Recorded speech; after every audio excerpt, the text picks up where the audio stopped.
Good morning friend, Radhe Radhe.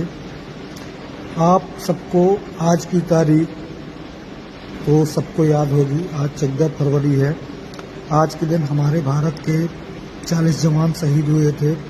मैं सबसे पहले उन शहीद जवानों को भावपूर्वक श्रद्धांजलि अर्पित करता हूं और आप सब को भी करना चाहिए।